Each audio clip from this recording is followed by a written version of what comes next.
मोहम्मद सल्लल्लाहु अलैहि वसल्लम, ऐलान करो, बताओ पूरे दुनिया के इंसानों को, या युहन्नास, एक उत्तर प्रदेश कानपुर से पकड़ा गया IAS इफ्तिखार धर्मांतरण का अड्डा चला रहा था अपने घर से। वीडियो देखिए, समझ में जल्दी आएगा। मोहम्मद सल्लल्लाहु अलैहि वसल्लम, ऐलान करो, बताओ पूरे दुनिया के इंसानों को, या युहन्नास, एक कुल के कुल इंसानों, नास इंसान का बहुवचन, इंसान के जमा है ना, इंसान के माने एक इंसान, और जब नास लफ्ज इस्तेमाल होता है इस्तेमाल में, इसके माने कुल के कुल इंसान। अब इस वीडियो में आपने देखा होगा कि एक IAS अधिकारी जो है वो अपने घर पर यानी सरकारी बंगले पर धर्मांतरण की पाठशाला चला रहा है। एक बात तो इससे क्लियर हो जाती है कि केवल मदरसे में पढ़ने वाले बच्चे ही जिहादी नहीं होते, केवल मदरसे में पढ़ने वाले धर्मांतरण उन्मादी नहीं होते। इनके IAS, डॉक्टर, इंजीनियर, ये सभी अधिकारी और जिहादी उन्मादी होते हैं। ये बात तो क्लियर हो गई।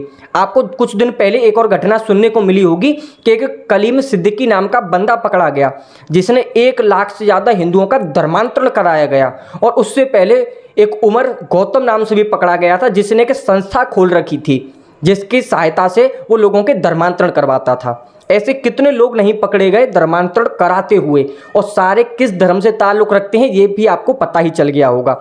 लेकिन समझ में ये नहीं आता इनके मौलाना, मौलवी और इनके आम जो लोग हैं इनके IAS तक धर्मांतरण करा रहे हैं। तो सबसे बड़ा सवाल ये है कि हमारे धर्मगुरु कहाँ हैं, हमारे धर्मगुरु क्या कर रहे हैं, ये समझ में नहीं आता। उनके इंजीनियर IAS अफसर तक धर्मांतरण करा रहे हैं, लेकिन हमारे कहाँ हैं? क्योंकि सारा खेल धर्मगुरु का ही होता है। अगर धर्मगुरु अच्छा ज्ञान देंगे तो धर्मांतरण होंगे ही नहीं, और उनका धर्मगुरु अच्छा ज्ञान देता है तो लोग कन्वर्ट हो जाते हैं। यही वजह रही है धर्मांतरण की सबसे बड़ी। उनके तो एक्टिव हैं, ईसाई मशीनरी के एक्टिव हैं, लेकिन हमारे धर्मगुरु एक्टिव नहीं है। सबसे बड़ी समस्या यही आती है। और जब तक इस देश में समान शिक्षा का अधिकार नहीं होगा, चाहे हिंदू का बच्चा हो, चाहे मुस्लिम का हो, चाहे सिख का हो, चाहे ईसाई का हो, सभी को समान शिक्षा दी जानी चाहिए, तब तक ये धर्मांतरण नहीं रुकेंगे। दूसरी बात, समान संहिता होनी चाहिए पूरे देश को।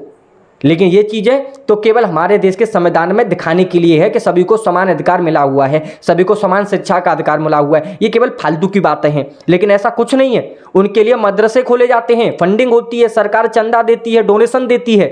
वो अपने धर्मवादी उन्माद फैलाते हैं, धर्मांतरण चलाते हैं, धर्मांतरण का रैकेट चलाते हैं, मस्जिद में कैसे कैसे लोग पकड़े जाते हैं। लेकिन फिर भी सरकार को इतना सब नहीं दिखता। लेकिन अच्छी बात यह है कि उत्तर प्रदेश में पकड़ा गया है। योगी जी ने SIT का गठन कर दिया है। जल्द ही इसकी पोल खुलेगी और इसके जुड़े हुए जो तार हैं वो भी सामने आएंगे। लेकिन सबसे बड़ा चैलेंज मेरा हिंदुओं के लिए है। अगर अपने धर्मगुरुओं को औकात याद नहीं दिलाई, अगर उनको नहीं समझाया गया तो भाई साहब ये नहीं रुकने वाले। 2 दिन, 1 हफ्ते के अंदर 2 लोग पकड़े गए, एक पहले कलीम सिद्दीकी और एक ये। इनके तो भाई साहब सभी एक्टिव हैं। इनके तो इंजीनियर, डॉक्टर, वैज्ञानिक जो भी सारे कुछ जितने भी हैं सभी धर्मांतरण का अड्डा चला रहे हैं। सभी कहीं ना कहीं किसी न किसी कोने में कर रहे हैं। लेकिन हमारे लोग क्या कर रहे हैं? केवल सोशल मीडिया, ट्विटर पे ट्रेंड चलाएंगे। अब ये पकड़ा गया, इसके बाद ट्रेंड होगा, देख लेना। ट्रेंड में बकचोदी पेलेंगे आके कि सभी लोग साथ दीजिए। ट्रेंड के चक्कर में वो लोग तो पैसा कमाएंगे जिन्हें पैसा मिलता है ट्रेंड चलाने के लिए, और हम लोग जो हैं वो उनके पीछे वैसे ही पिसते रहते हैं। पैसा वो कमाते हैं, होता कुछ नहीं है। इनकी तरह भाई साहब जमीनी स्तर पर काम करिए ना, एक्टिव होइए, तब जाके धर्मांतरण रुकेगा। अगर वीडियो अच्छी लगी तो शेयर करिएगा। बहुत बहुत धन्यवाद।